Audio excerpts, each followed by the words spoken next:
Hello and welcome. My name is Joanna Junak and this is GFN News on GFN-TV. In today's program, Nancy Loucas, the Executive Coordinator of the Coalition of Asia-Pacific Harm Reduction Advocates, will share her thoughts on smoking and vaping in New Zealand today.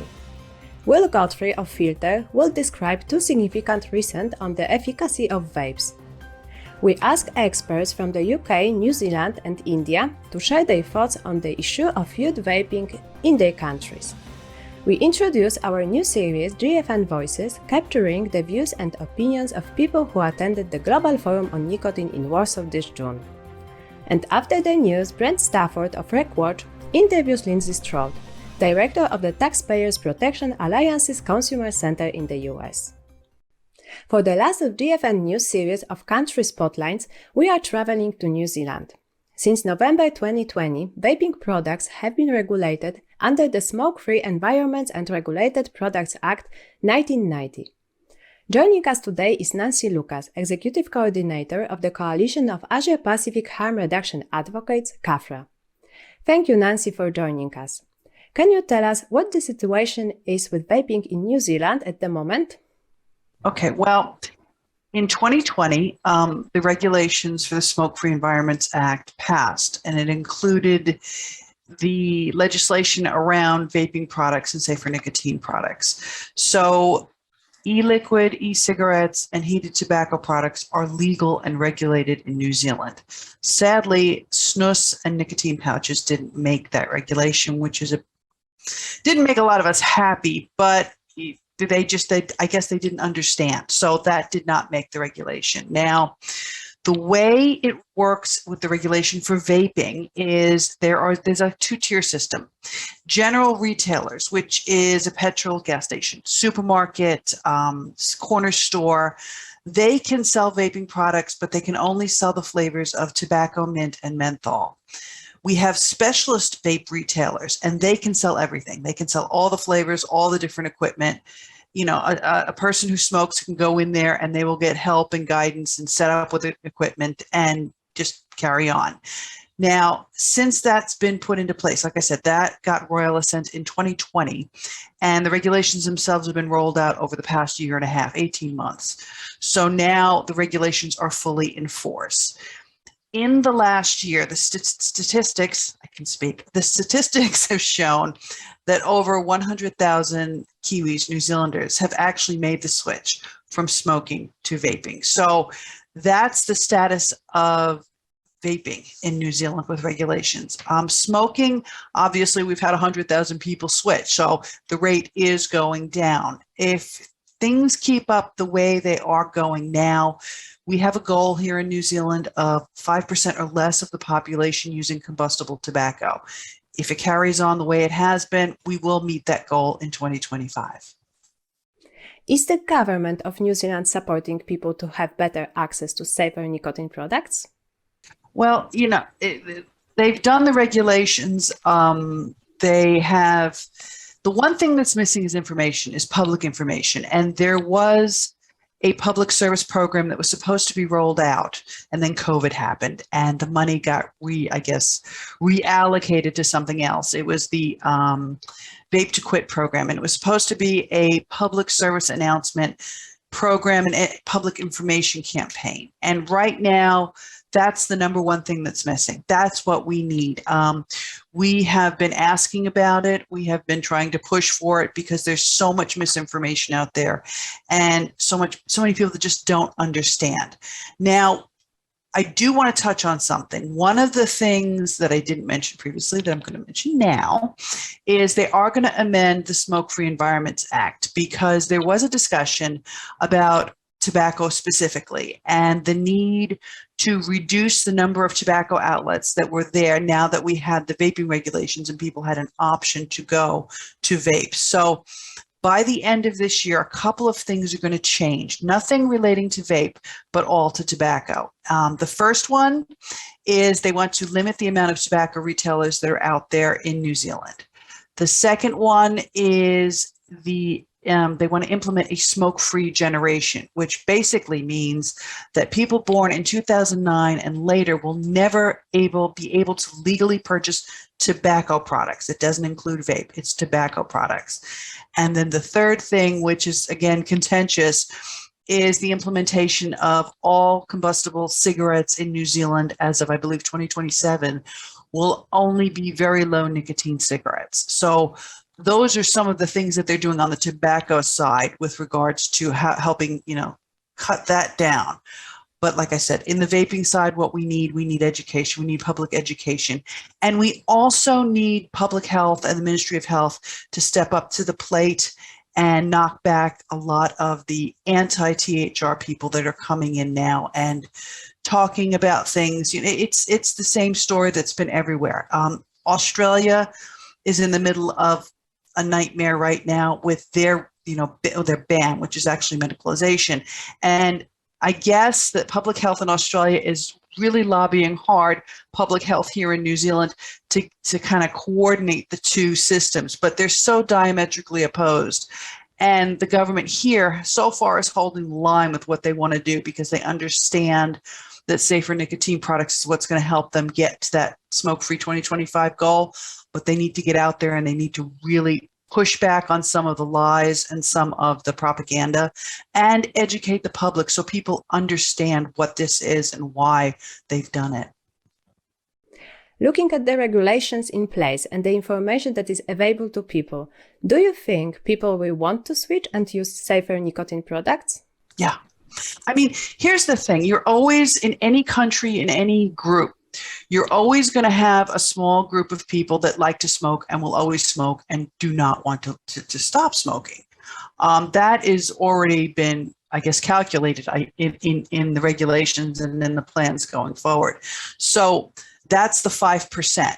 That's why the goal is 5% or less, because you're never going to get everybody to switch. I mean, some people really enjoy smoking. Some people enjoy smoking cigars too, and vaping doesn't work for everybody, And there are some of us that wonder, maybe if we had snus and maybe if we had nicotine pouches, we'd be able to get it down to 3%, but we have to work with what we have. So I would say on the main, if people want to stop, if people who smoke want to switch, it's there for them, it's available, it's accessible, and they can do it. But you have to want to do it in order to be able to do it. Thank you, Nancy, for sharing your thoughts. Now let's turn to Will to hear about two significant recent studies. Hi, Will. Hi, Joanna. Yes, both of these studies, as Filter has reported, support the efficacy of vaping and refute claims of harms. THR people would note that there's no shortage of evidence that vapes are a life-saving alternative to cigarettes, but it matters to amplify such findings in the face of the hostility. The first of them, an in vitro study conducted by scientists affiliated with the Center of Excellence for the Acceleration of Harm Reduction, showed that vape aerosols do not produce the cellular effects caused by cigarette smoke that lead to vascular damage and the onset of heart diseases. It also found that aerosols from heated tobacco products produce substantially fewer adverse cell effects compared to cigarettes. That's great to hear when heart disease is a major factor in smoking-related deaths. And the research was conducted as part of the center's wider project, replicating 10 studies of THR products that were originally conducted by the tobacco industry. Such research, as we know, tends to be dismissed by tobacco control as conflicted. It's therefore highly useful in the information war to have the results independently verified. The findings are a strong rebuke, wrote Helen Redmond in Filter, to repeated claims that using e-cigarettes or heated tobacco products is just as dangerous as smoking. And what's the other study you wanted to highlight? Well, this one addresses the spectre of nicotine dependence that's often raised by vaping opponents. Never mind that THR proponents would dispute the contention that an activity without significant harms should be characterized as addiction. Funded by the US National Institute on Drug Abuse and the FDA's Center for Tobacco Products, the research looked at over 500 participants who wanted to reduce their smoking, giving them vapes of varying nicotine strengths or a placebo. All the participants reduced their smoking, but the group with the highest nicotine level vapes at 36 milligrams per milliliter reduced their smoking the most. That won't surprise us. But what's more, and whether or not we think this matters, testing showed that those people weren't using more nicotine than they had been previously. Dual use of e-cigarettes to reduce cigarette smoking is not associated with an increase in total nicotine dependence or exposure, researcher Jessica Yingst told Filter's Alex Norsha. It's some welcome undermining of that nicotine dependence scaremongering. Thank you, Will. Young people's use of vaping products is attracting a lot of attention around the world. In the last episode, Dr. Colin Mendelsohn shared his thoughts with us on the situation in Australia. In today's episode, we ask other experts from elsewhere on vaping among young people.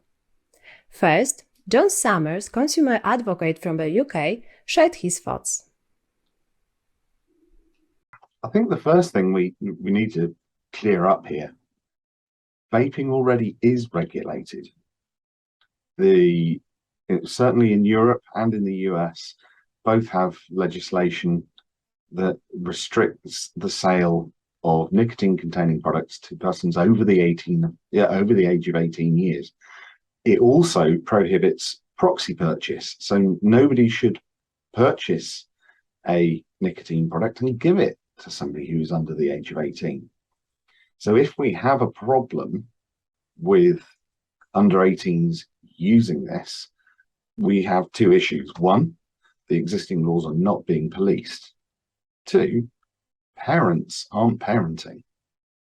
Now, I'm a parent myself, and you know, if my son was up to something, we fairly quickly found out most of it. But the existing legislation does restrict and, you know, in theory, prevent youth use. The issue is always, as always, policing it and enforcing that. If there are retailers that are breaking the law, then they should be punished. Bringing in more restrictions doesn't fix that problem. If they're not being enforced, then you're still not going to fix the issue. And people will always somehow obtain these things. If you go back and look at smoking, children have historically always smoked. I can remember when I was at school, my son has told me when he was at school, and he's now 19, that there were a large number of children smoking. There were very few vaping. And those that did, it wasn't for a very long time. And that's borne out by the statistics. There's an awful lot of very panicked moralizing going on. That, you know, somebody sees somebody try something, and that somehow in their heads equates to permanently using. And the data doesn't support that theory. Those children that are experimenting with vaping either were previous smokers or weren't, and fairly quickly give it up. They're not becoming an entrenched nicotine user. So do I think, you know, do I think it needs to be regulated? It already is. Do I think it's a problem? Well, no, frankly. If we look at caffeine use, we don't particularly worry about that. It's a dependence, or it can be dependence for me.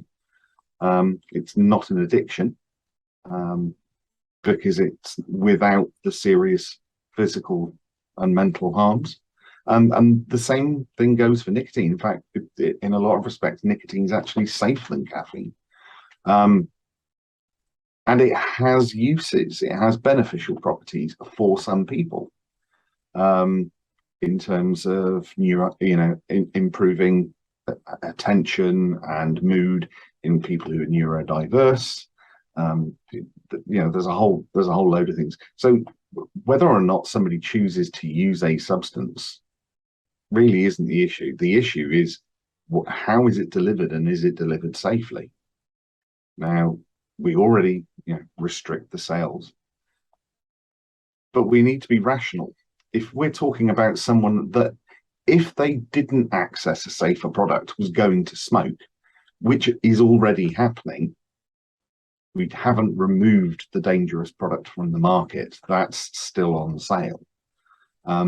If we're talking about diverting somebody away from that, that's a net benefit. That's a good thing. I would actually argue that proxy purchase for persons under the age of 18 should be allowed.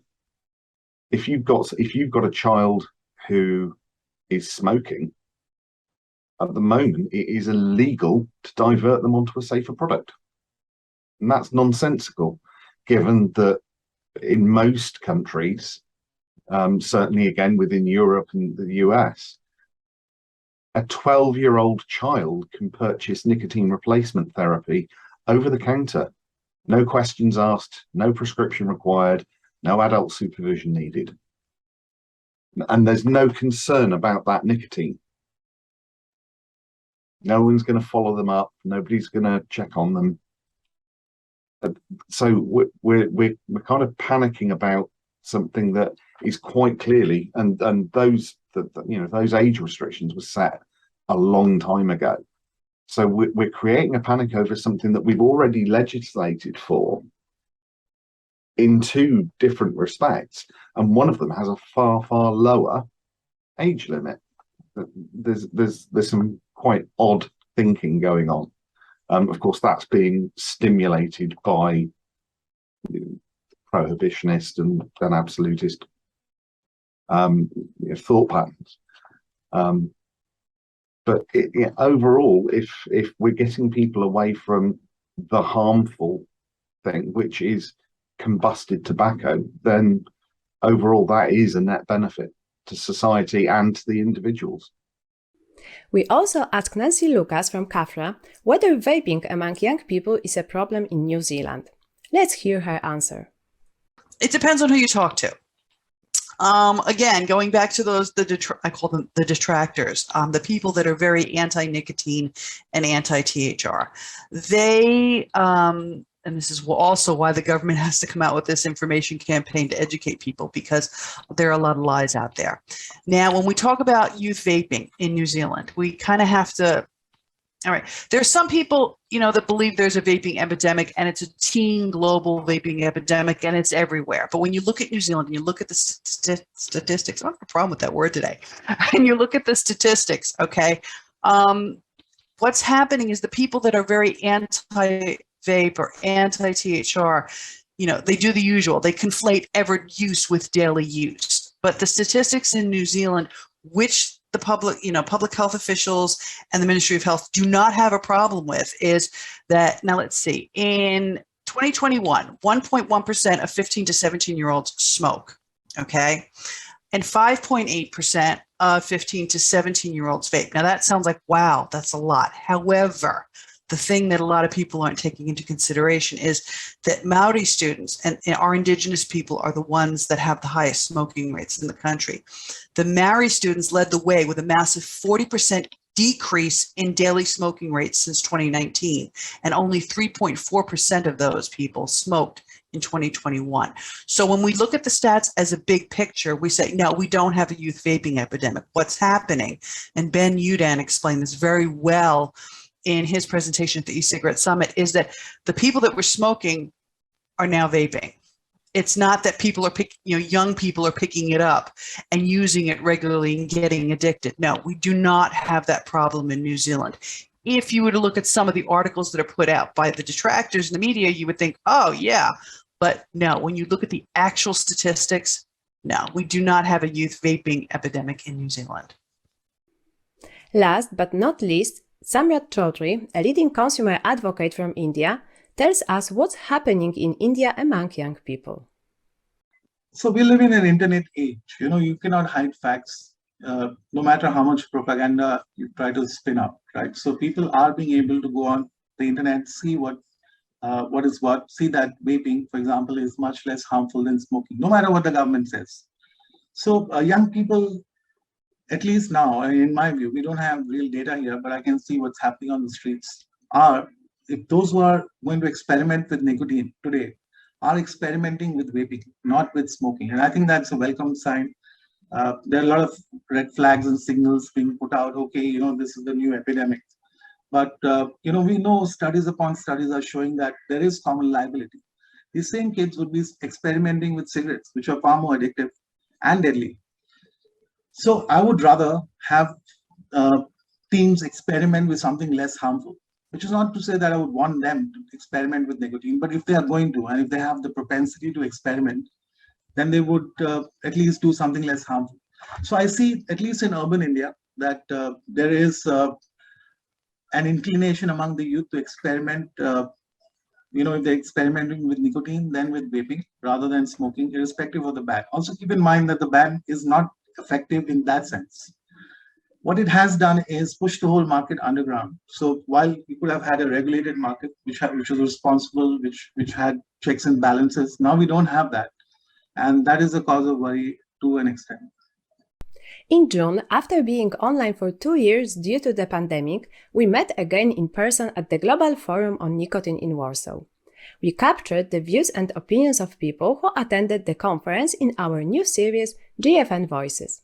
Here is the first one.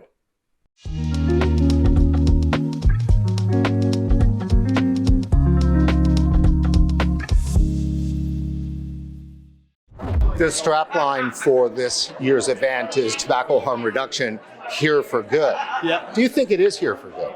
I believe so. I think it's very hard. I don't see how you move back from this point. Like you heard from the guy Jagath who talked about India. So in India, those products are banned, but he lives in India and I don't know if I can say that actually. Maybe don't scream this in India. But for him, he lives in India and he still uses e-cigarettes. So he still finds a way to get them. So even though they're banned, he can still get access, still use it, and it allows him to cut down on cigarettes. So I think we've crossed the Rubicon. You can't go back. They are here for good. I think the biggest challenge is really getting them in as many people's hands as possible. So it's here, it's not going away, but how do we get the momentum and make the most of it probably is the next big challenge on the book. I sincerely hope so. I mean, there's certainly a growing evidence base, and it's been like I've lived in Japan for some time. There's 2 steps forward, I'm back. Another 2 steps forward, and then I'm back again. But it's certainly moving in the right direction. It's here for good for the 100 million users of tobacco harm reduction products worldwide. It is here for good. For policymakers, it's not here for good yet. I think they're still on the fence. And it's a shame. It's a great shame that they're on the fence because people are dying needlessly. Why are they on the fence? I think they are misinformed, and there's a big propaganda machine on the other side making it very difficult for policymakers to distinguish what is science and what is just plain bad policy. So this type of conference is good because it tends to summarize exactly what science is important for evidence-based policy making. But what we're getting, unfortunately, in most governments is almost a biased seeking of scaremongering evidence to make bad policy. Yes, I mean unequivocally, yes. Because actually, once the rabbit is out of the hat, it never goes back in. You can't what the people do. They invent things. It's like suddenly saying now we're going to stop cars because they're bad. You can prohibit certain areas. You might make them better. And one thing I don't think anybody ever mentions is that everything they pretend that there'll be no progress. It's as if this product now that maybe has slight imperfections, and I'm not suggesting at all that there aren't any, that nothing will ever change. Of course, everything gets better. That's how it works. And it won't go away because you can't put it back in the box. It exists. They could try and they could prohibit it, but then there'll be a black market and it will be profound. And then they'll change their mind. And now we go over to Brent Stafford and his guest Lindsey Stroud, who is the director of the Taxpayers Protection Alliance's Consumer Center in the US. In today's interview, Lindsey talks about what has happened in the US vaping market following interventions from the US Food and Drug Administration and the US Centers for Disease Control. Over to you, Brent. Hi, I'm Brent Stafford, and welcome to another edition of Regwatch on GFN.TV here in Warsaw, Poland, for the Global Forum on Nicotine. GFN-22, and with a favorite guest of ours, Lindsey Stroud. How's it going? Oh, it's going. I made it here and my bags came. Unfortunately, other people didn't get that, but we're good. Good, that is great. So you're with the Taxpayers Protection Alliance and a host of other places. Yes, I'm director of the Consumer Center at TPA, Taxpayers Protection Alliance. It's a nonpartisan think tank based out of Washington, D.C., and I handle harm reduction issues with them and other consumer issues. And then I'm also a board member with the American Vapor Manufacturers Association, and I am currently a visiting fellow with the Independent Women's Forum, so not a lot of time. Wow, well that's amazing. You've certainly been an advocate for vaping. Why? Why? Oh, okay.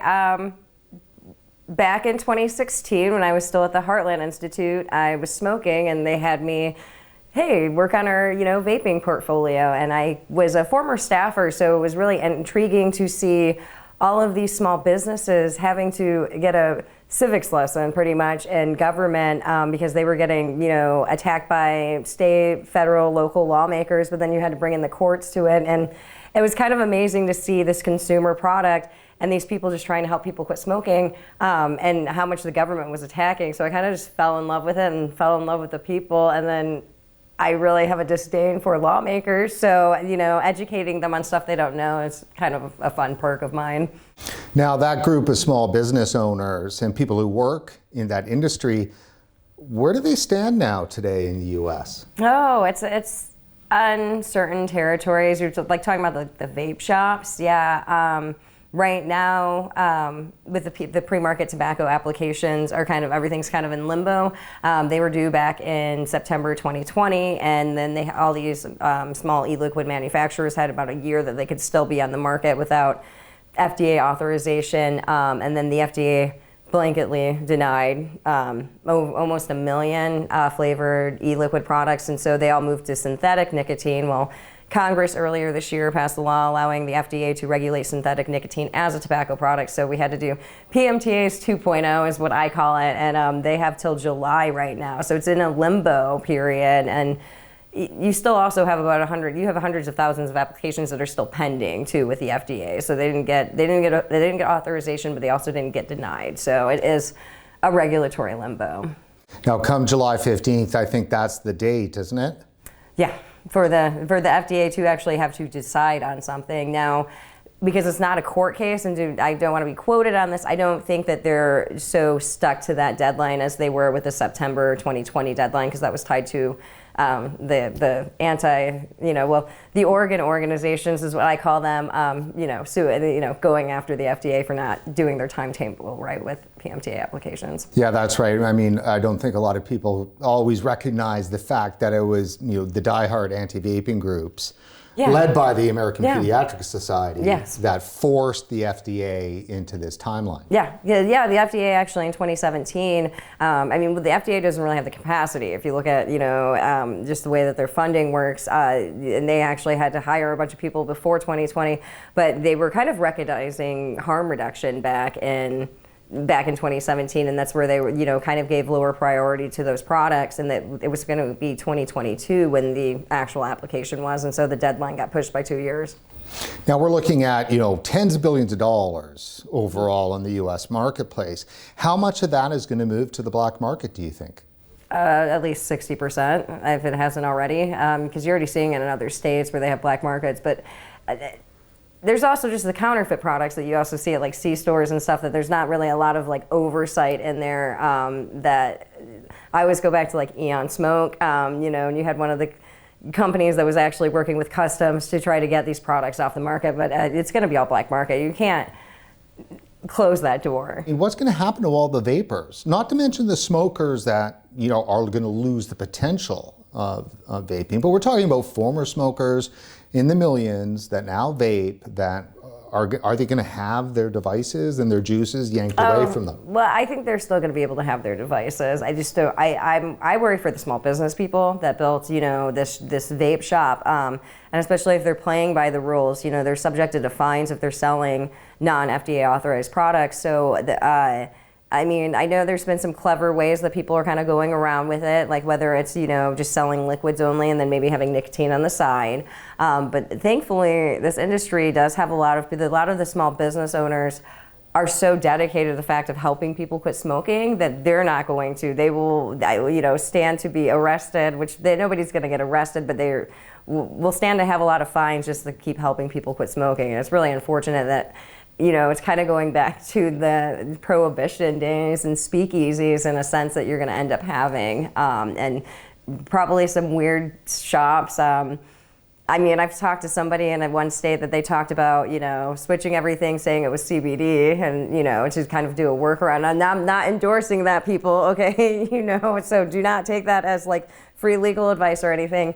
But it is really unfortunate that that's where we're at this point. And it really also, if you think about it, kind of really harms the whole issue of tobacco harm reduction when you have to make it so black market and so secretive, for these people to get these products that are safer than combustible cigarettes, which are available at every C-store. So it's kind of sad. What's been happening to the smoking rate in the U.S. since there's been such a crackdown on these alternative nicotine devices? Well, right now, the smoking rate's still going down, thank God. Now, we did see last year that there was an increase in cigarette sales, and so I'm still waiting for the I do a lot of work on the CDC data, the Behavioral Risk Factor Surveillance Survey, and the Youth Risk Behavior Survey. And so I'm waiting for 2021 to come out, especially to look at those states. Now, you did see with San Francisco and youth vaping, when they cracked down on flavors back in 2018, you did see an increase in both vaping, but also you saw an increase in combustible cigarette use among high school kids in San Francisco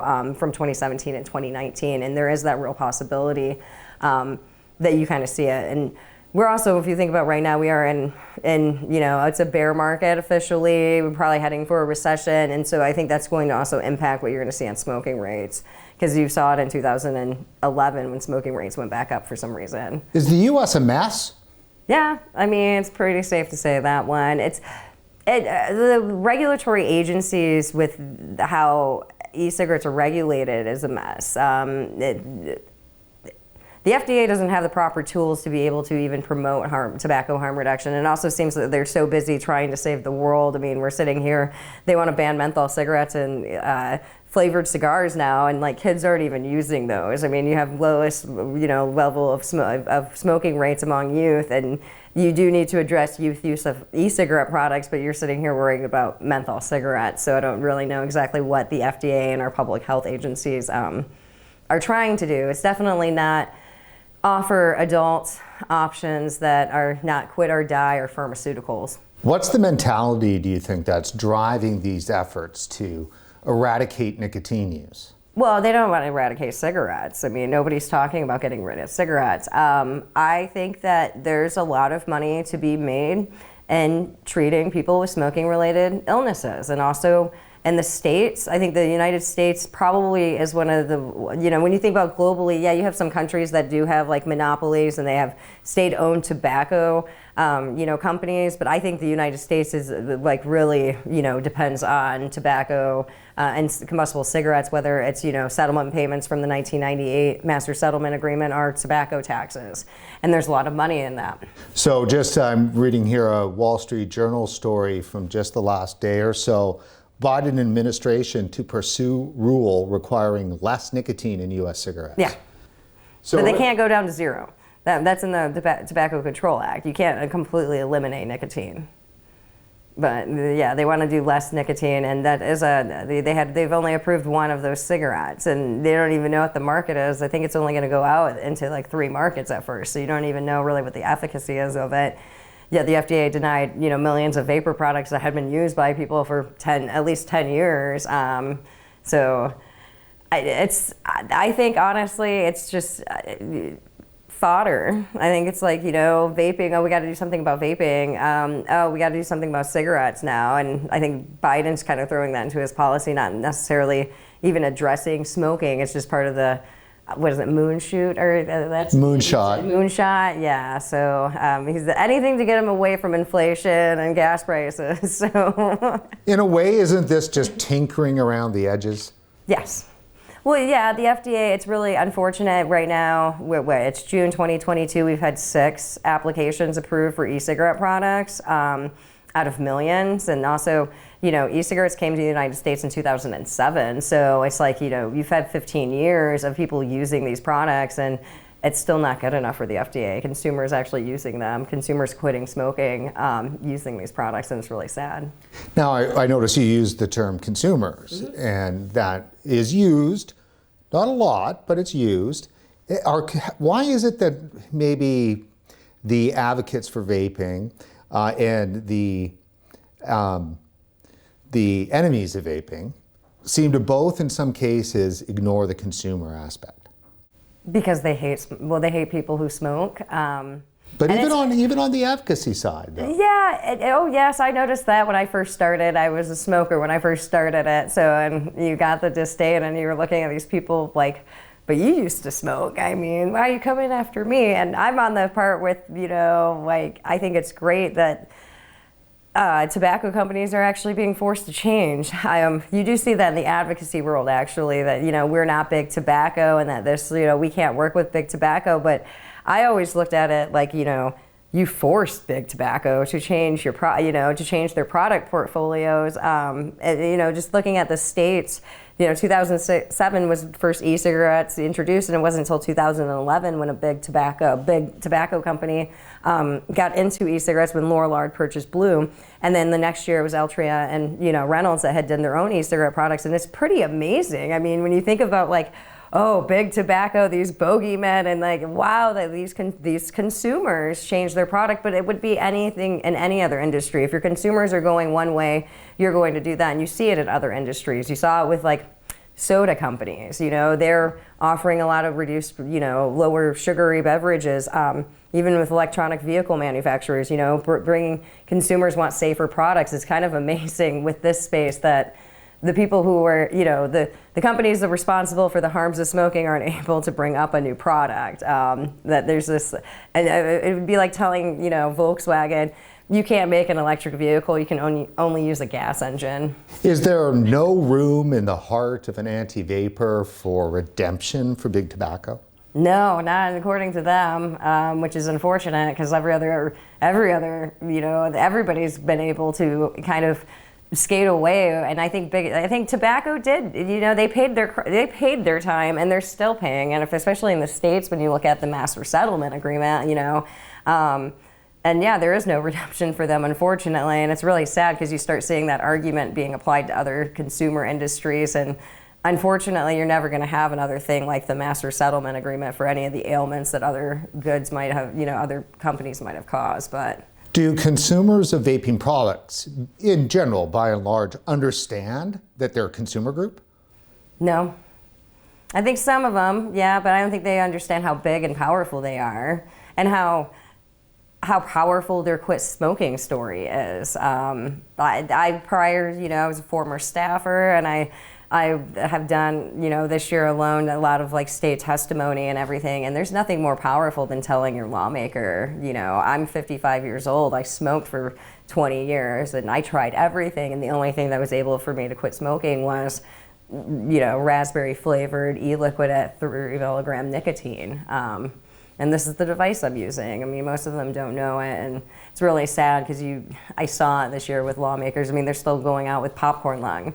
The Attorney General sent the letter to the FDA on June 11th, urging FDA to pretty much deny all the synthetic nicotine products, the synthetic PMTAs. And they pointed to popcorn lung. Oh, they brought up popcorn lung. Yeah, 2022. They still bring up popcorn lung.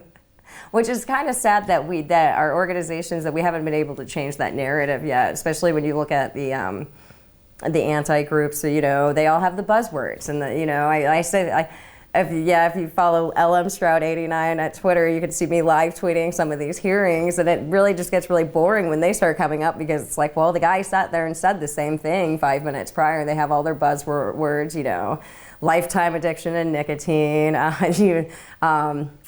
Big Tobacco's playbook. I can't think of all of them off my head, but there's like about 10 of them that you're going to hear it anytime that one of these people come on. They're going to drop those words down. Nicotine harms developing brains. Oh yeah, nicotine harm, and that came from the Centers for Disease Control and Prevention and our new, FDA director, CTP director. So let me ask you this. I mean, in all seriousness, I mean, is public health being malicious? Yeah. Well, I don't think being malicious. I think that there's a lot of disdain from the tobacco companies, and that this is some idea that tobacco is going to hook a new generation, which it really isn't. It's a consumer-driven product disruption, and you don't really. I mean, it's kind of like what the iPad, the iPod did for the Walkman, and the way that we do music and everything. It completely changed the way that people can get nicotine, and also thinking of the way that people, the quit or die. It's, they know you can use nicotine in a safe and less harmful manner. You don't have to just quit smoking and, be happy and free and everything. So I think that's what it is. I think they're mostly afraid and that they don't have control over it. I think because it's not on the FDA's part of their pharmaceutical part, I think that's what it is. Because if you look at like even the WHO isn't against harm reduction. It's in tobacco harm reduction. They're not for consumer tobacco harm reduction. They want it to be done in like a medical, you go to a doctor and you're prescribed it, which I don't agree with because it negates tobacco harm reduction, and cigarettes aren't, handed out that way. You can go to a C-store and go buy cigarettes. You should be able to have less harmful alternatives.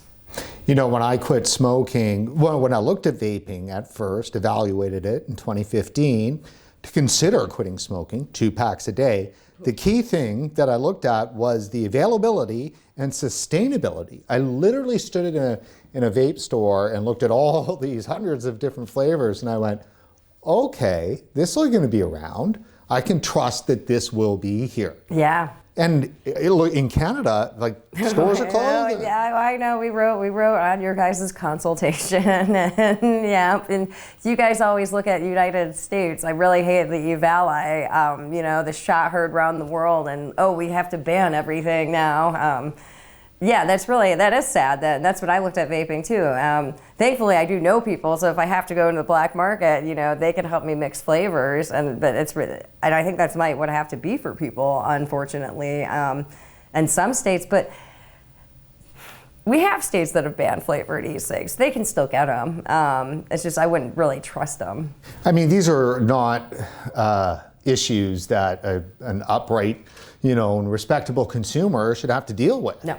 Right? No. And it's weird because, I can get my brand of cigarettes anywhere, at any corner, in any city, at any time. Around the globe. Around the globe. Yeah, I smoke Rothmans, so pretty yeah. much I can get them anywhere. Yep. So if I'm going to have to choose between the hassle that comes with vaping, the stigmatization of vaping is almost greater than smoking. Yes. Oh, yes. Oh, I was in an airport smoking lounge. They have them over here in Europe, people. And it was kind of amazing because we're vaping and you kind of got the looks and everything. And Europe's really weird too, at least I've noticed. The young people, I see a lot more young people smoking versus actually seeing them vaping. And I know one of my colleagues, Martin Cullip, is in the UK. And so he's talked about that because of the way that they've been able to market e-cigarettes as a cessation tool, that you actually see, it's old people vape, not young people. So, but I guess now disposables have entered I just learned today that disposables have entered the UK market. So they're expecting, a wave of youth use shortly, of course. We saw it in the States, so. In the States, a lot of the disposables, when they hit the market, they played a big role. Because it was post-Juul. So Juul had its effect, and then the disposables came in.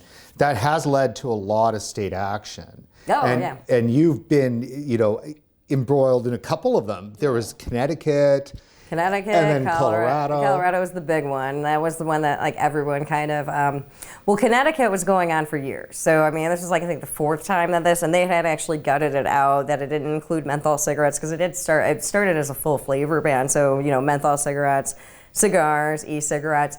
And then I think it got gutted out to, it was flavor ban, but age-restricted stores. So, and that's the one thing with these groups in the United States, they don't compromise. It's like all or nothing. So, and Colorado, actually, that was a full flavor ban, and it actually did start, like they had, when it first got out of one of its committees, it did get amended, so age-restricted stores would be okay, and then, the groups came in, but there was a lot of lobbying on that, and a lot of 12-hour-long hearings, and those poor bill sponsors. I don't know why they even thought about pulling it up, but yeah, the youth vaping, even though youth vaping has gone down in Colorado, is really interesting that you brought up, because they had just published their they do a state survey, Healthy Kids Colorado survey. And when I was testifying, they do it every other year. So they had 2019, and then 2021 was going to come out this summer, and it just came out yesterday. And so that was, you need to wait to see these state numbers, because we've already seen national numbers where youth vaping has declined, but the groups aren't talking about that. They're burying it, or if you see, like, when they bring up the numbers, it's like, oh, I'm going to use 1% of 1% and make it seem like it's everybody. I mean, it's really not. It's unfortunate, but yeah, in regards to Colorado, actually, youth vaping is down. Unfortunately, they do, what I did see the numbers, and I didn't have them in front of me, but I think it was about 2% change increase. The reasons why they vape, flavoring went up as a reason, but it's still not the number one reason. So vaping had some wins, though. Oh, vaping, yeah, it's gone down. I think with the youth vaping epidemic of 2019, and that's, yeah, if you look at the youth survey, so 2015 is like when they start really looking at it. 2017, you actually see a decrease in most of the states and at the national level, at least with the CDC survey. And then 2019, yeah, you saw a huge increase in everything, but now it's gone back down to 2015 levels, and if not, like 2017 levels where it was lower. I think it was a fad. The cool kids are doing it. I'm going to do it. Look at this new device. I think there was a couple devices out there that probably could have reined in a little bit sooner than what they did, but they did do the appropriate actions on some of the stuff that they did with limiting their, varieties and options out there when they realized that there was a problem.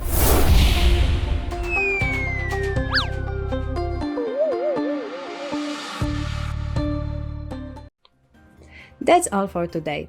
Tune in next time here on GFN-TV or on our new podcast for more tobacco harm reduction updates and Brent's interview with Federico Fernandez, Executive Director at Somos Innovación and CEO at We Are Innovation. Thanks for watching or listening. See you next time.